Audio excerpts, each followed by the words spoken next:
So let's move on to the Ronda stuff. Now, this is interesting and not been reported by anybody.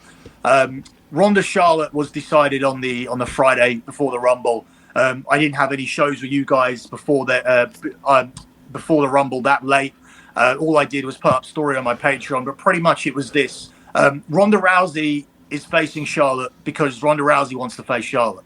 Ronda Rousey's on SmackDown because Ronda Rousey wanted to be on SmackDown. When she got there, she said, "I like Charlotte, I like Shayna, I like Natty, and also could you please put Roderick Strong onto this brand?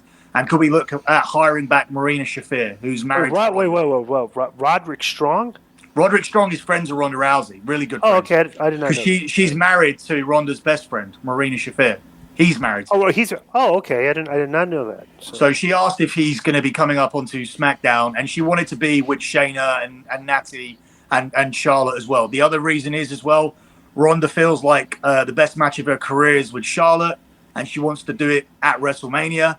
The plan was to have 2 years of Becky. So Ronda wins one, which would tie them up at 1-1, and then they finish it in LA. The interesting thing about Ronda Rousey negotiating with an actual agent and wrestlers negotiating for themselves is that Ronda Rousey's has done 15 months of a 3-year deal, with the third year only being an extension option.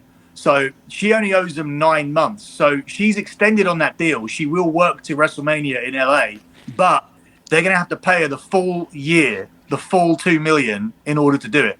So she will only work 2.5 years or 2 years and 4 months. So she'll work 28 months instead of 36, and they'll still pay her the full amount.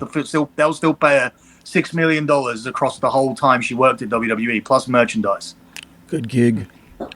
Yeah, it is, right? Yeah, I've been very underwhelmed by her. I thought she was not good on the mic. I thought that her just flipping over Becky and then going, "I'll give you an answer next week," and just walking out was very awkward.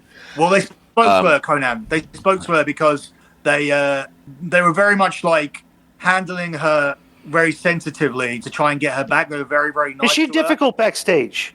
Is she difficult to work with? She was just difficult to get back because even though she had a contract with them, she was being very much aloof with it.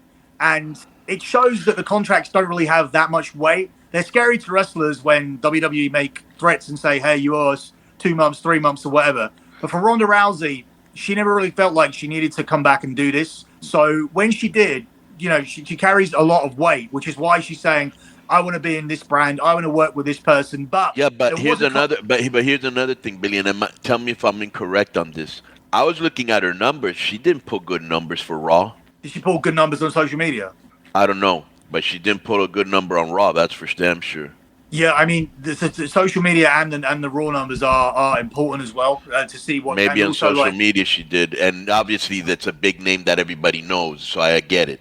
But she, for her being away so long and coming back, I do not believe she pulled a good number. I believe the third hour was actually the lowest hour of the whole show. Her clip on YouTube with Becky Lynch has 2.6 million views, and her clip with Charlotte from just yesterday has 1.1. So, well, how about the ratings? Okay, so in social media she killed it. Yeah.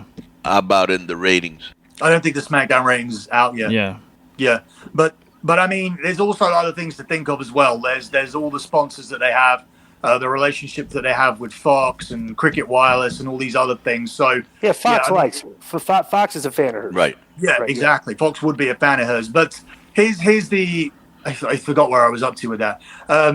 So yeah, as I said, she was being very, very aloof. But when she come back, she was able to demand a lot of things to have it her way. But even despite that, after having that whole easing in period and having Stephanie go all the way down to her house to go and see her, etc., they did speak to her on Friday and say, "Hey, we need you to be a babyface." And you saw a switch up on Friday last night of her coming in, smiling and slapping hands. Did you notice? I haven't watched it yet.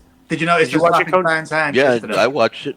Okay. Yeah, she was told, "Hey, we need you to be a babyface. Right. You can't be doing what you're doing unless you're having a match." So yeah, they needed her to make it clear that she's playing babyface right now, and before they pretty much allowed her to do whatever they want because they're trying to get her back. So that was clear. But yeah, I mean, as I said, the Charlotte thing, wasn't a plan till Friday, and it was pretty much at her request. And the thing is, the interesting part about this is that it means not ever having a win over Becky. Oops. It means that she's turned around and said, it's not important for me to beat Becky Lynch and then lose to her again. It's not important for me to level that up. It's more important for me to be around my friends and have a good match with Charlotte. So I don't know if you find it interesting or not. I do. So she'll definitely have a better match with Charlotte than she will with Becky Lynch. Does she have I think. Does she have real heat with Becky, or is that just all being played up? I don't think she has real heat with her. I just don't think that's a personal friend like Charlotte is, and like Shayna Baszler, obviously, and Natalya. I think that's just a business thing. They'll work together and whatnot. But I mean, at the moment she feels more at ease and she wants to be on SmackDown, and obviously that appeases Fox as well, who they have a worse relationship with than NBC. It doesn't really appease NBC because at the moment Fox have Brock Lesnar and they have Roman Reigns and they're going to get The Rock next year. So it's not great for NBC that they don't have anybody. So that's the only issue. It would have been more of a leveler. So this certainly appeases things with Fox, but at the same time, I don't think this is a relationship that you're going to continue in a few years anyway, because the streaming offers are going to be much higher than Fox's offer to keep them. Because this deal with Fox has involved having meetings constantly about where are we at, what are we doing moving forward, why are we not getting past 2.5 or whatever. So yeah, I mean it's not been a great relationship.